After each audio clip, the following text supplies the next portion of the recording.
Standby, kamera ready, sound ready, 3, 2, 1, action. Assalamualaikum warahmatullahi wabarakatuh. Waalaikumsalam warahmatullahi wabarakatuh. Gimana kabarnya teman-teman pagi hari ini? Baik. Masih semangat? Semangat. Kalau masih teman-teman masih semangat? Masih semangat? Baik, oke, baiklah.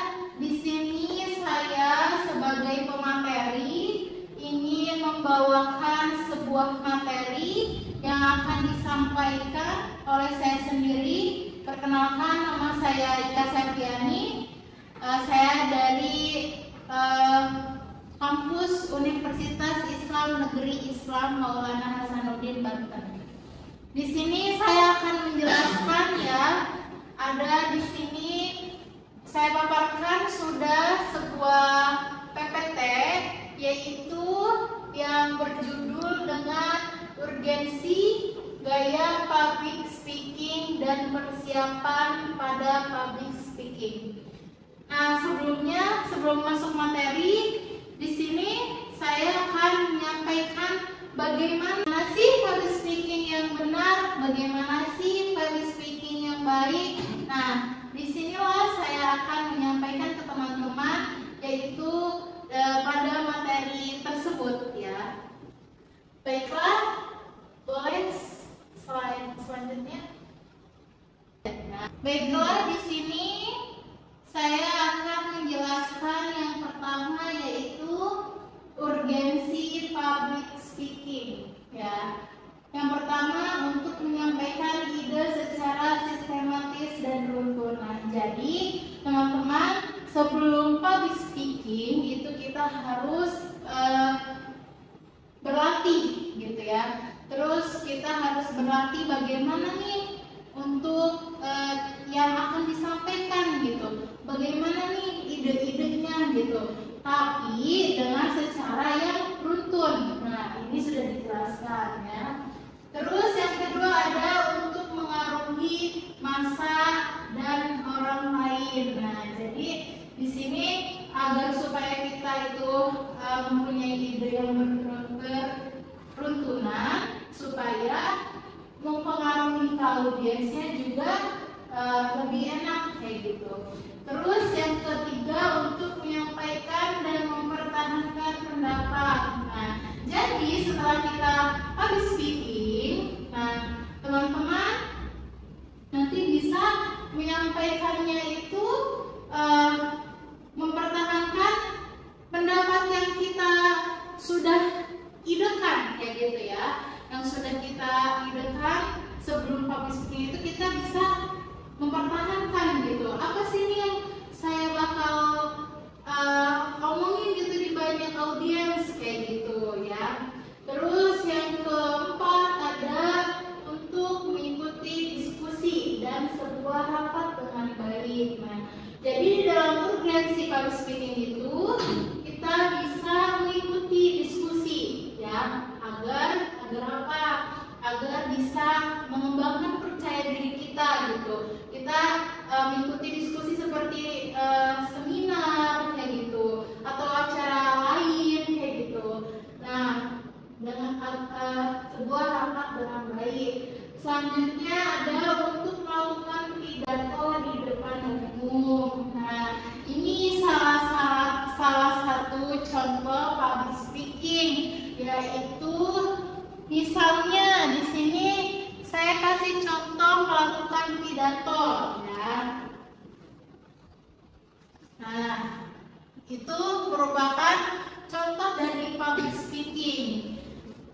Sebuah pidato itu juga yaitu seperti public speaking, yang dimana kita berbicara di depan banyak audiens kayak gitu.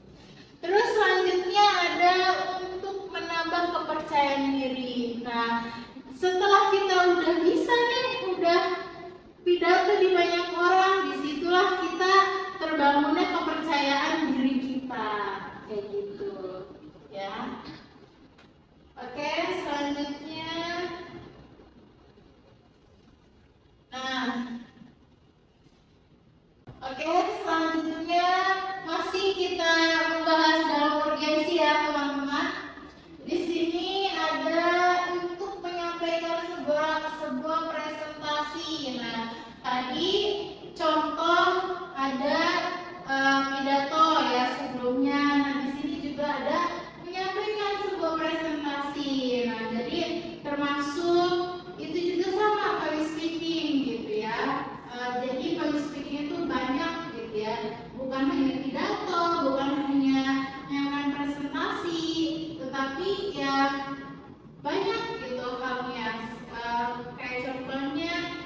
saya pribadi gitu. Di sini saya berbicara termasuk public speaking. Selanjutnya ada untuk memimpin rapat sidang dan diskusi. Nah, di sini juga ada termasuk public speaking, yaitu untuk memimpin rapat dan sidang diskusi. Terus ada untuk menambahkan kewibawaan dan citra diri. Nah, di situ juga kita sebagai pembicara harus mempunyai kewibawaan, ya, agar apa? Agar menciptakan kepercayaan diri kita, kayak gitu. Terus ada untuk sarana pengembangan diri. Nah, di sini kita fungsinya ada public speaking itu agar percaya diri kita itu berkembang, kayak gitu. Terus selanjutnya ada untuk sarana pembelajaran kepada orang lain dan lain-lain. Nah, di sini ada juga nih kita public speaking nih, ada untuk pembelajaran juga untuk orang lain. Kayak sepertinya sekarang saya sebagai pemateri dan teman-teman sebagai audiens. Nah, itu sekarang kita ngebahas yaitu materi tentang urgensi nih, public speaking. Nah, ini juga termasuk pembelajaran kepada orang lain, kayak gitu ya. Oke, selanjutnya, nah di sini ada gaya public speaking, ya. Jadi ini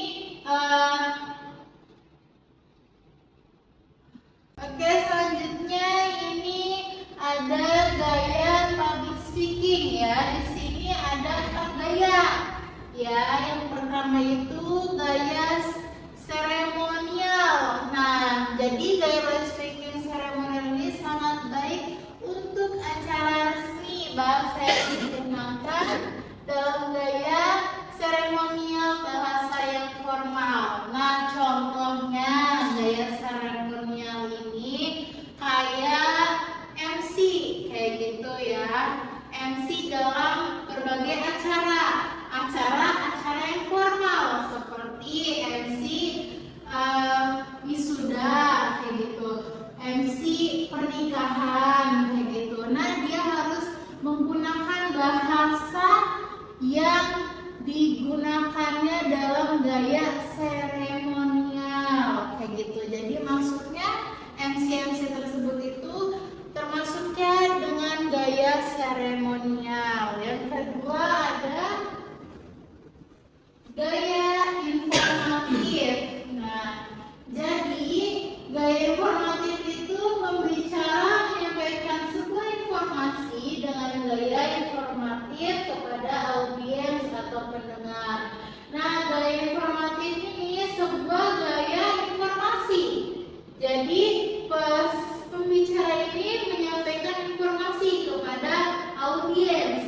Nah, itu termasuknya kepada gaya informatif. Terus yang ketiga ada gaya persuasif. Nah, jadi gaya persuasif ini pembicara yang tampil untuk meyakinkan, menggerakkan, dan menggugah audiens untuk bertindak sesuai dengan apa yang dibicarakan oleh public speaker dengan gaya bicara persuasif. Nah, jadi gaya persuasif ini adalah suatu pembicara atau speaker yang meyakinkan audiensnya untuk bertindak ataupun dengan menanyakan segala hal, kayak gitu ya. Itu termasuknya dengan gaya persuasif. Yang keempat ada gaya entertain. Nah, di sini gaya public speaking entertain itu public speaker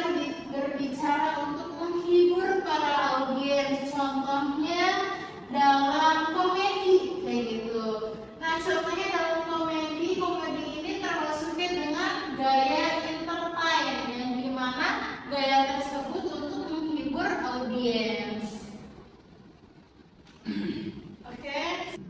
Oke, selanjutnya. Nah, di sini ada persiapan public speaking ya. Jadi ini pengertiannya ya. Ada pengertiannya. Nah, pastikan pula Anda menguasai materi. Perbanyak baca referensi seputar topik yang akan dibicarakan. Makin banyak referensi yang Anda baca, maka akan kias materi luas, wawasan, dan menguasainya. Nah, jadi teman-teman, sebelum kita memulai public speaking, kita harus semaksimal mungkin kita harus mempersiapkan semuanya dalam segi materi, dalam segi referensi, dalam segi wawasan, agar apa? Agar supaya nanti kalau misalkan kita menyampaikan sesuatu itu kita bisa untuk mengendalikannya, untuk bisa menguasainya dalam segala hal yang audiens tanyakan atau sampaikan kayak gitu ya. Jadi kita harus yaitu adanya persiapan dalam public speaking. Oke, selanjutnya. Nah, di sini ada beberapa hal yang harus kita ketahui ya dalam persiapan public speaking. Yang pertama itu relax, tetap tenang, dan pastikan kondisi tubuh dan suara dalam keadaan fit ketika melakukannya. Nah, jadi teman-teman kalau misalkan udah memulai untuk public speaking, usahakan teman-teman itu dengan relax kayak gitu. Kita tenangin dulu diri kita, pikiran kita, terus kita berpikir yang positif agar relax supaya suara dalam keadaan fit ketika melakukan public speaking, supaya kita menyampaikannya itu tersusun kayak gitu, lancar kayak gitu, tidak grogi ataupun tidak ngeblank kayak gitu ya. Usahakan teman-teman itu relax ya. Terus yang kedua, YAM, yaitu kepanjangan dari prepare yourself, know the audience, know the material. Nah, jadi kita usahakan sebagai speaker, sebagai pembicara, yaitu untuk prepare yourself ya. Kita harus menyiapkan diri kita, know the audience and know the material. Jadi kita tuh harus mempersiapkan diri kita sekarang agar supaya audiens itu baiklah. Di sini saya akan menjelaskan yaitu kumpulkan referensi dan literatur untuk menambah pengetahuan. Nah, jadi di sini kita harus menyiapkan lagi literatur ya untuk menambah referensi dan pengetahuan. Jadi agar apa? Supaya kita penyampaiannya itu lebih luas lagi pengetahuannya kayak gitu. Supaya tidak pas ditanya dengan audiens tidak bingung nih gitu. Harus jawab apa kayak gitu. Ya, jadi kita harus memperbanyak referensi dan literatur ya. Terus yang kelima, ada yang keempat, buat pointer sebagai pengingat materi yang harus diucapkan. Nah, jadi kita sebagai speaker harus menyiapkan dulu nih poinnya nih. Kita udah menyiapkan, udah mengetahui pengetahuan materinya, lalu kita siapkan poinnya. Kita hafalkan poinnya. Yang pertama kita nih harus menyampaikan poin yang mana ya, gitu. Yang kedua lalu poin apa, gitu. Yang ketiga poin apa, kayak gitu. Jadi kalau misalkan kita mengingat poin itu bisa gitu untuk menjelaskan dan menyampaikannya gitu. Kalau misalkan untuk dihafalkan pasti kita agak bingung juga kalau misalkan udah kayak ngeplay ataupun apa udah gitu tuh nggak bisa menyampaikannya. Jadi kita harus yang terlebih penting itu poinnya gitu. Oke,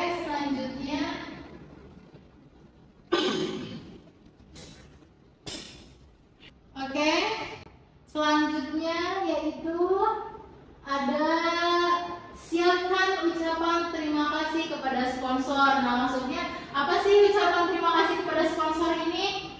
Teman-teman pasti nggak tahu ya apa itu kok kepada sponsor gitu. Nah, maksudnya itu kayak misalkan kita nih ada acara dalam wedding kayak gitu. Nah, di dalam wedding itu pasti ada sebuah MC ya kan. Nah, sebuah MC itu misalkan memanggil kepada penyambutan wali mempelai laki-laki kayak gitu. Nah, disitulah kita jangan lupa mengucapkan terima kasih gitu, mengapresiasi kepada MC tersebut kayak gitu. Jangan lupa menyampaikan hal tersebut kayak misalkan saya wali gitu.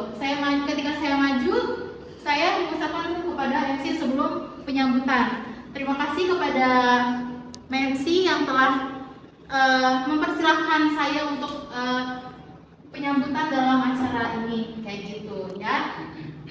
Selanjutnya hindari mengucapkan kata maaf pada audiens terlalu sering. Nah, ketika kita sedang langsung speaker kepada banyak audiens, itu tidak apa-apa untuk mengucapkan kata maaf. Semisal kita sedang menyampaikan sebuah materi, tetapi di situ ada typo gitu ya. Nah, kita itu nggak apa-apa minta maaf, tetapi jangan terlalu sering karena itu juga bisa menghambat audiens. Takutnya audiens itu nggak bisa fokus gitu kepada speaker gitu, apa yang sudah disampaikan. Jadi jangan terlalu sering-sering untuk meminta maaf. Terus yang ketiga ada gunakan pakaian yang serasi serta gunakan make up karena kita akan menjadi pusat perhatian. Nah, jika kita menjadi speaker, kita harus melihat dulu nih agenda apa yang akan kita hadiri kayak gitu. Semisal sebagai pemateri gitu, semisal sebagai MC. Nah, gimana nih pakaian MC kayak gitu? Kalau misalkan cowok mungkin harus pakai jas kayak gitu ya, harus pakai jas, pakai dasi, rapi kayak gitu. Mungkin kalau cewek ya harus pakai cardigan kayak gitu dengan make up yang mungkin bisa dilihat oleh audiens kayak gitu. Pokoknya kita harus memantaskan bagaimana pakaian kita di dalam acara tersebut kayak gitu ya. Jangan disamakan sepertinya ini acaranya formal tapi kita pakai yang nggak formal kayak gitu tuh, yang nggak, jadi kita juga nggak enak gitu dilihat audiens kayak gitu ya. Jadi harus menyesuaikan gitu pakaian sesuai apa yang kita akan menghadiri acaranya. Terus yang keempat, lakukan gerakan tangan seperlunya atau hanya yang mendukung pembicaraan saja ketika di depan audiens, jangan berlebihan. Nah, contohnya nih kita sebagai speaker gitu kan, untuk menyampaikan pidato kayak gitu. Nah, kita emang harus ada nih apa sih bahasa tubuh gitu kan, gerakan tubuh harus menguasai panggung. Nah, tapi jangan terlalu berlebihan kayak gitu gerak-geraknya gitu kan, atau gini-gini kayak gitu ya. Jangan terlalu berlebihan, takutnya nanti kita juga apa sih mengganggu audiens gitu, ataupun kontak mata kita nggak fokus gitu tuh, geraknya nggak di satu pandang ke audiens gitu maksudnya. Nah, misalkan kita kontak matanya ke atas ataupun kemana, nah itu juga mengganggu kepada audiens gitu. Ini speaker kenapa melihatnya ke sana? Pasti audiens juga pada melihatnya ke sana kayak gitu ya. Jadi jangan berlebihan dalam gerakan tubuh kayak gitu. Terus tampil percaya diri dan jadilah dirimu sendiri. Nah, inilah kunci public speaking, yaitu tampil percaya diri, jadilah dirimu sendiri. Nah, jadi kita jangan samakan diri kita dengan orang lain dan jangan kita jadi orang lain. Jadi kita harus percaya diri bahwasanya kita bisa untuk berbicara di banyak orang dan kita itu bisa bahwasanya untuk menyampaikan yang lebih baik. Intinya kita harus percaya diri dalam public speaking. Itu kuncinya ya teman-teman. Mungkin di sini teman-teman sudah paham? Nah, saya cukupkan ya. Mungkin saya akan membuka sesi tanya jawab. Teman-teman mungkin harus ada yang ditanyakan, silahkan bertanya kepada saya. Bu, izin bertanya. Oh iya, silahkan tanyakan saja. Bagaimana sih contoh gaya seremonial gitu? Oke, baik ya, saya akan menjawab ya. Di sini kan sudah dijelaskan ya, tadi juga saya sudah menjelaskan, tapi emang belum mencontohkan ya. Nah, jadi seremonial ini kan ada gaya formal ya. Jadi contohnya tuh saya pribadi sebagai MC membawa acara wisuda 2026 kayak gitu. Nah, contohnya kita itu menggayakan yang pertama dari bahasa. Ya kan? Di sini sudah dijelaskan bahasa. Nah, dari bahasa kita harus menggunakan bahasa yang formal gitu. Terus yang resmi kayak gitu. Agar supaya kita itu menyatui juga gitu dengan acaranya kayak gitu. Nah, jadi itu contohnya MC. Terus menggunakan gaya bahasa yang formal. Terus di sini juga ada menggunakan tata bahasa yang ini juga gitu, yang tertata gitu ya. Yaitu contohnya MC gitu. Ya, MC itu contohnya kayak gitu. MC itu termasuknya gaya yang seremonial gitu. Bu, boleh dicontohin nggak gimana gitu? Oh iya, ya. Nih, misalkan saya sebagai MC pembawa acara dalam wisuda kayak gitu. Contoh dari pembukaan ya. A'udzubillahi minasyaitonirrajim. Bismillahirrahmanirrahim.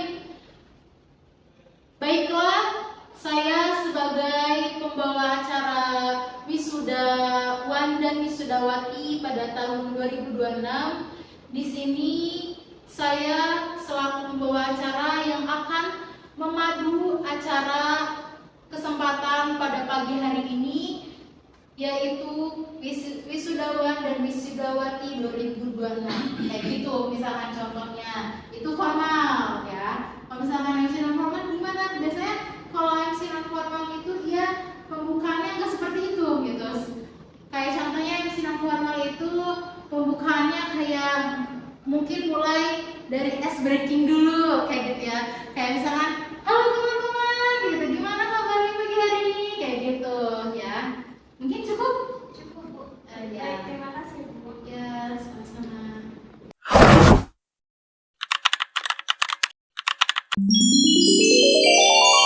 Izin bertanya. Iya, silakan.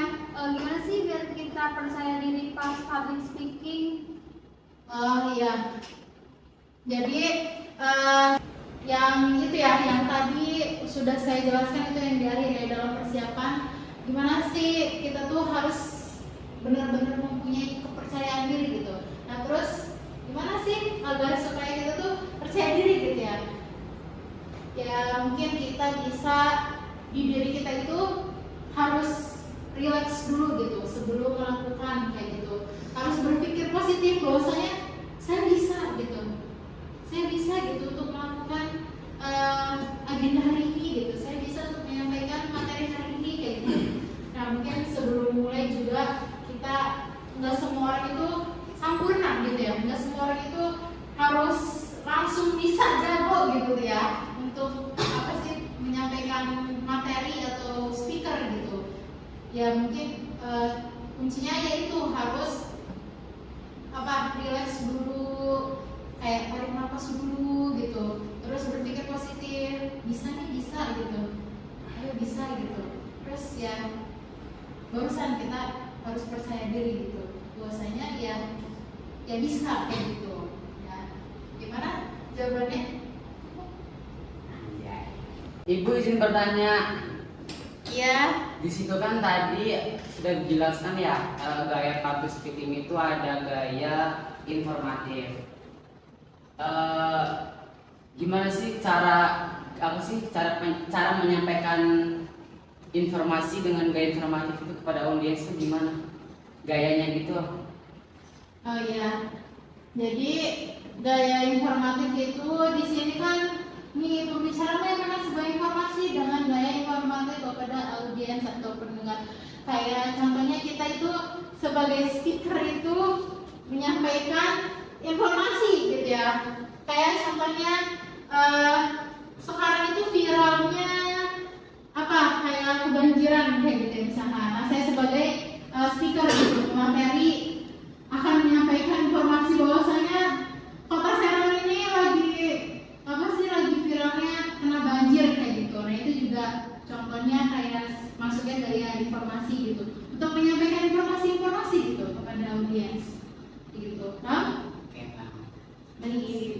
baiklah, mungkin hari ini saya sebagai pemateri sudah kita cukupkan ya. Mungkin waktu juga sudah menunjukkan siang dan waktunya kita istirahat dan makan siang ya. Jadi kesimpulannya pada materi hari ini saya simpulkan bahwasanya di dalam public speaking itu terdapat banyak gaya, dan di dalam public speaking itu kita harus mempersiapkan semuanya dalam ide, dalam pengetahuan kayak gitu ya, dalam referensi kayak gitu. Terus yang terakhir kita harus percaya diri dalam menyampaikan sesuatu yang sudah disampaikan oleh audiens kayak gitu ya. Jadi teman-teman mungkin bisa semoga mengetahui dan mempelajari apa yang telah saya sampaikan pada hari ini ya. Kurang lebihnya saya ucapkan terima kasih kepada teman-teman yang sudah bisa menghadirkan seminar saya hari ini dan sudah bertanya dan sudah paham.